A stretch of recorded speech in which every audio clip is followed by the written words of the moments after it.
What are powers? Siddhis, spiritual cities, and so forth. Powers and siddhis are a result of you shifting your identification from the limitation of the physical body to something beyond that. Okay? When this is realized, whether it's in this level, or the heart level, or the base chakra level, there are certain abilities and powers that come with this.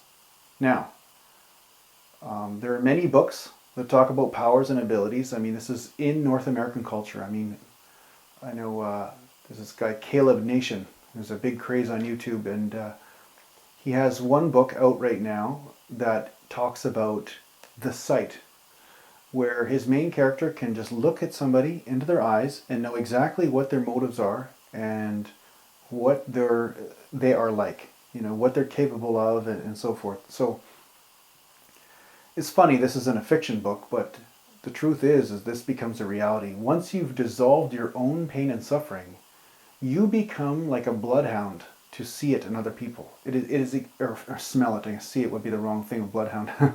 but you can sniff it out in other people. You can see it so strongly, even if they can't see it themselves, about what their motives are and what is ruling them and causing them to create more levels of suffering. Now, this is my theory on how the great gurus worked. They had dissolved so much of their suffering, they were like a still pond.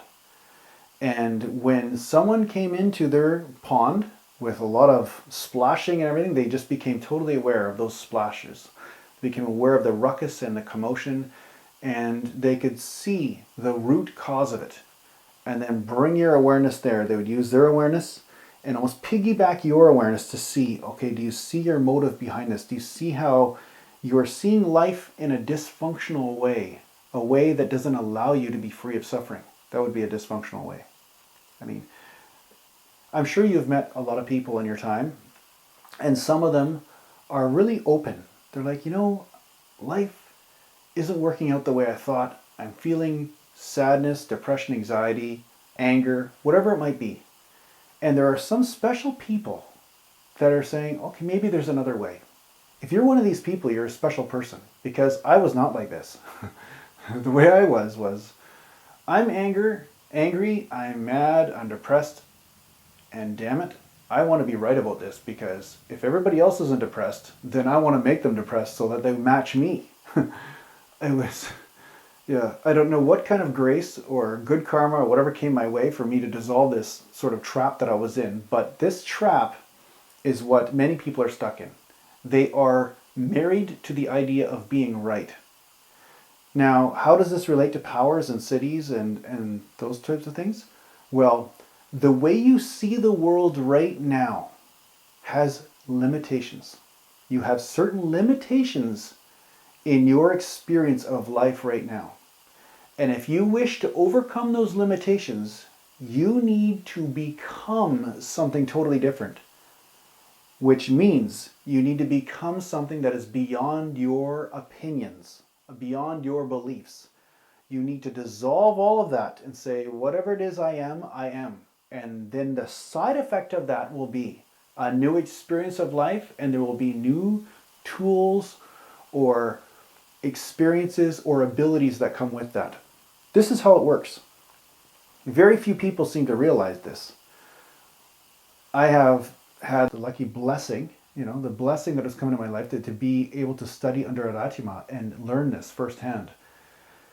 Now, it's not an overnight thing. This is a long-term evolution. This is constantly dying and reborn, dying and reborn, dying and reborn. But one day you do wake up and you have something different at your fingertips than before. And this would be what we call spiritual power of some sort. So there are many different types, and I won't get into that. But now, the trap of power is, okay, this is why, this is the most important part of this video, is for you to understand where power can become a problem and why it's a problem. The reason why it's a problem is because it is not the roadway to free you from suffering. Okay, do you understand? The problem is with people and with existence in this form, okay, is that we're taught if I maybe obtain gold or money or wealth, I'll be happy. If I get a new relationship, I'll be happy. If I get a new job, I'll be happy. If I get a new house, I'll be happy. It's all these ifs about happiness. Now, the problem is with that is that you never are happy. You can go get something, obtain something. No matter how many times you do this, the happiness still isn't there. Because what you're supposed to learn from this is that happiness is inside and it has no condition. There's absolutely no condition on it. It's your job to see that and experience that. And you have filters, ideas, beliefs over top that are keeping you from seeing it. So this is what you're supposed to dissolve so that your experience of life becomes this joyous, peaceful experience. Okay? And there could be all bunch of other things in there, anger and all this stuff. But at the core of it, you will know who you are amidst that. Now, what power does is that it gives you the ability to say, okay, one car doesn't make me happy. Give me 3 cars. Give me 4 cars. Give me $1 million. Give me 5,000 new relationships, whatever. You'll have the power to obtain more things on the outside, thus ignoring your inside, which is the source of all of your true happiness. So if you don't fall for this trick, if you only allow the power to be used in a way that is an expression of the joy that is already there, then you'll be okay. But if you start using this power and this realization in order to obtain the happiness that will never be obtained on the outside, you'll get trapped. You'll start trapping yourself in a bunch of drama, back and forth cycles of pain and suffering, because you're not going to the root, you're not going to the source of where suffering and happiness exist. And that is your job as a spiritual aspirant, as a person that is a divine and that is God, that is, the all sages talk about this. You are God, you are the one spark, you are the self, you are the emptiness, you are the infinite. This is what you're here to realize. Everything else is just a detail. That's just to support the little drama until you can see through it. And then once that drama is seen through, now you become a co-creator. You can create and do things. But those things become an expression of joy, not a game that you start playing with yourself to obtain happiness. Do you see the difference? At first, we think, if I do something, I'll be happy. When you start to become more realized, you start to realize more who you are, you start to realize that that's just a trap, and no matter what I do, I'll never be happy. It's how do I experience this moment? That is what dominates whether I'm happy or not, or whether I'm at peace or not, or whether I'm full of bliss or love or so forth. So, on your road to obtain spiritual power, remember, the power isn't the happiness. The power will not free you. The power could trap you if you think that that's the way to happiness.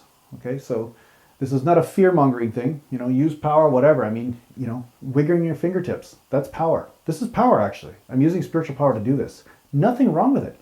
Just don't fall for the trap of thinking if I learn how to wiggle my fingertips really well, boy, I'm going to be happy.